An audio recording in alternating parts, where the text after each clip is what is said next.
आप heart patient हैं, diabetes के पेशेंट हैं आप, तो इसको यूज़ बिल्कुल भी मत करना विदाउट डॉक्टर के कंसल्टेशन के। यहाँ पे 1 रुपये की ये टेबलेट पड़ती है और ये आपको पड़ती है 9.2 पैसे की, यानी से रीग्रोथ आपको इमीडिएटली नहीं मिलेगी, ठीक है, कुछ टाइम लगेगा। 2 से 1 ब्रांड है जो कि फिनेस्ट्राइड टेबलेट बनाते हैं। कौन सा ब्रांड आपको यूज़ करना चाहिए और कौन से ब्रांड के ज़्यादा साइड इफ़ेक्ट आपको देखने को मिलते हैं, वो सारी चीज़ें आज की इस वीडियो में एक्सप्लेन करेंगे। और मैं कौन सी यूज़ कर रहा हूँ, ठीक है, मैंने पहले ही बता दिया। मैंने ये वाली टेबलेट मंगाई है फिनेस्ट्राइड की, यानी कि यहाँ पे 1 रुपये की ये टेबलेट पड़ती है और ये आपको पड़ती है 9.2 पैसे की, यानी से रीग्रोथ आपको इमीडिएटली नहीं मिलेगी, ठीक है, कुछ टाइम लगेगा। 2 से 3 महीने यूज़ करोगे तभी आपको जो है इसके रिजल्ट, प्रॉपर रिजल्ट देखने को मिलेंगे। पास 2 टेबलेट हैं अभी फिनेस्ट्राइड की, राइट। फिनेस्ट्राइड यानी कि एक जीलैब फार्मेसी से मैंने मंगाया है, ये मेरे को पड़ा है, ठीक है, ये 1 रुपये से भी कम पड़ता है, ठीक है। 10 रुपये में एक टेबलेट आती है, यानी कि एक स्ट्रिप जिसमें 10 टेबलेटें निकलती हैं, और साथ में ये एक ब्रांडेड कंपनी का फिनेस्ट्राइड है, ठीक है। दोनों चीज़ें हैं। यहाँ पे 1 रुपये की ये टेबलेट पड़ती है और ये आपको पड़ती है 9.2 पैसे की, यानी कि 9 रुपये 2 पैसे की पड़ती है, ठीक है।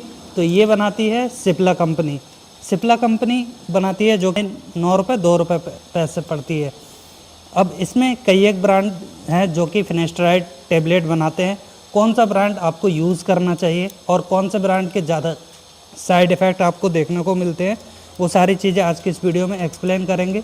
और मैं कौन सी यूज़ कर रहा हूँ, ठीक है, मैंने पहले ही बता दिया।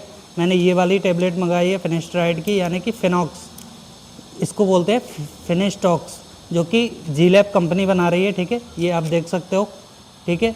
और एक टेबलेट आपको मिलेगी फिनॉक्स, डॉक्टर रेड्डी की जो कंपनी है वो बनाती है, ठीक है, और वो पड़ती है आपको 10 रुपये 8 पैसे में, ठीक है, लगभग 9 रुपये में, ठीक है। और ये जो है चीफ है, ये जो आपको मेरे हाथ में दिख रही है जीलैब कंपनी की फिनेस्ट्राइड है, अभी मैं इसको यूज़ कर रहा हूँ। तो ये जो है आपको 1 रुपये से कम में भी इसको मिल जाएगी, ठीक है। एक बनाती है फिनासीड, फिनासीड बोले तो कीवी ये प्राइवेट लिमिटेड एक कंपनी है, वो इसको जो है मैन्युफैक्चर करती है, ठीक है।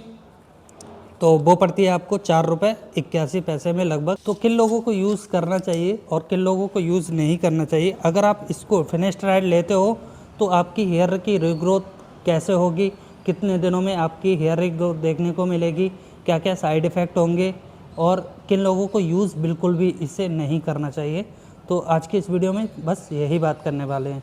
तो देखो, सबसे पहली चीज़, फिनेस्ट्राइड अगर आप लेते हो तो फिनेस्ट्राइड एक जो है ऐसी टेबलेट है जो कि काफ़ी हार्मफुल भी हो सकती है और आपके बालों के लिए एक वरदान भी हो सकती है, ठीक है।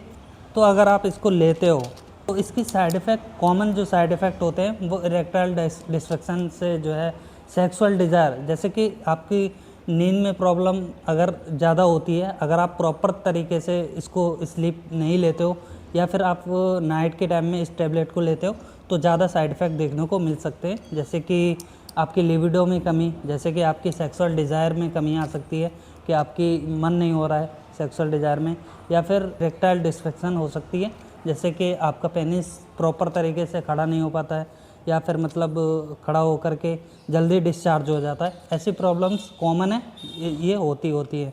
सर में चक्कर आना, उल्टी आना, इस तरीके की जो है साइड इफ़ेक्ट आपको देखने को मिल सकते हैं। लेकिन अगर आप इसको यूज़ करोगे, यूज़ कैसे करना है आपको, पहली बात तो ये कि मैं कोई डॉक्टर नहीं हूँ, ठीक है, सिर्फ मैं अपनी जो है तजुर्बे से, अपने एक्सपीरियंस के साथ बता सकता हूँ। आप इसको मॉर्निंग के टाइम में लोगे, 1 mg की टेबलेट आती है, 1 mg एक मॉर्निंग में लोगे, हो सके तो एक दिन छोड़ करके एक दिन ले सकते हो, तो आपको साइड इफ़ेक्ट होने के चांस बहुत कम होंगे, ठीक है। तो इसको ले सकते हो। इससे रीग्रोथ आपको इमीडिएटली नहीं मिलेगी, ठीक है, कुछ टाइम लगेगा। 2 से 3 महीने यूज़ करोगे तभी आपको जो है इसके रिजल्ट, प्रॉपर रिजल्ट देखने को मिलेंगे। स्टार्टिंग में 3 महीने तक यूज़ करोगे, उसके बाद में ही इसके रिजल्ट देखने को मिलेंगे। अगर आप 1 से 2 महीने यूज़ करके आप सोचोगे कि इसका रिजल्ट नहीं आ रहा है, तो ऐसा बिल्कुल भी पॉसिबल नहीं है।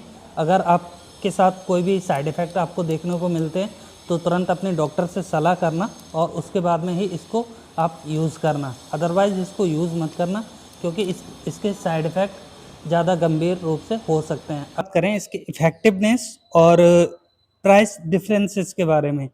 प्राइस इतने डिफरेंट क्यों होते हैं जेनरिक मेडिसिन और ब्रांडेड मेडिसिन के, और इफ़ेक्टिवनेस क्या होती है, मतलब किसमें ज़्यादा फ़ायदा होता है और किसके कितने रिज़ल्ट देखने को मिलते हैं। तो देखो ज़्यादा इफ़ेक्ट तो कुछ नहीं होता है, ठीक है? जो ब्रांडेड मेडिसिन होती हैं वो भी सरकार ड्रग्स अथॉरिटी के थ्रू जो है अप्रूवल मिलता है, और जो जेनरिक मेडिसिन होती हैं उनको भी सरकार ड्रग अथॉरिटी के थ्रू जो है अप्रूवल मिलता है, प्रूवन अप्रूव्ड होती हैं, ऐसा कुछ नहीं है, ठीक है? तो अगर इसके इफ़ेक्टिवनेस की बात की जाए तो इफ़ेक्टिवनेस में मुझे तो नहीं लगता कि मतलब कुछ ज़्यादा डिफरेंसेस होंगे। हो सकता है कुछ डिफरेंसेस हो, लेकिन अभी मैं स्टार्ट कर रहा हूँ। आगे जा कर के 2 से 3 महीने के बाद में इसका मैं रिव्यू करूँगा कि कौन-सी मेडिसिन, मतलब जेनरिक मेडिसिन का क्या इफ़ेक्टिवनेस है, कितना रिज़ल्ट इससे देखने को मिलता है। और अगर हम बात करें प्राइस इतनी हाई और इतनी लो क्यों होती है, एक ब्रांडेड मेडिसिन का जो रेट है वो डबल से ज़्यादा होता है, यानी कि एक मेडिसिन जो जेनरिक मेडिसिन है वो ₹1 में 1 टेबलेट मिलती है, और जो ब्रांडेड मेडिसिन है वो आपको ₹10 में 1 टेबलेट, ₹9 में ₹10 में 1 टेबलेट मिलती है। तो इतना डिफरेंसेस क्यों होता है? तो डिफरेंसेस इसलिए होता है, जो ब्रांडेड मेडिसिन होती हैं वो उसमें जो है मार्केटिंग स्ट्रेटजी, एडवर्टाइजमेंट, डॉक्टर्स की और प्रीमियम क्वालिटी की जो है एक उसकी पैकेजिंग की जाती है, उसमें जो खर्चा आता है, जो इन्वेस्टमेंट होता है वो आप उसमें इंक्लूडेड होता है विद जीएसटी के, इसीलिए उनका हाई प्राइस होता है, ठीक है? अब जेनरिक की बात की जाए तो जेनरिक डायरेक्टली जो है आपको प्रोवाइड की जाती हैं, और उसमें इतनी हाई क्वालिटी की जो है इफ़ेक्टिवनेस, प्योरिटी, स्टैंडर्ड, यानी कि जो टेस्टिंग स्टैंडर्ड ब्रांडेड मेडिसिन के बराबर ही होती है, सेम सेम लगभग सिमिलर ही होती है, कुछ ज़्यादा डिफरेंसेस नहीं होते हैं।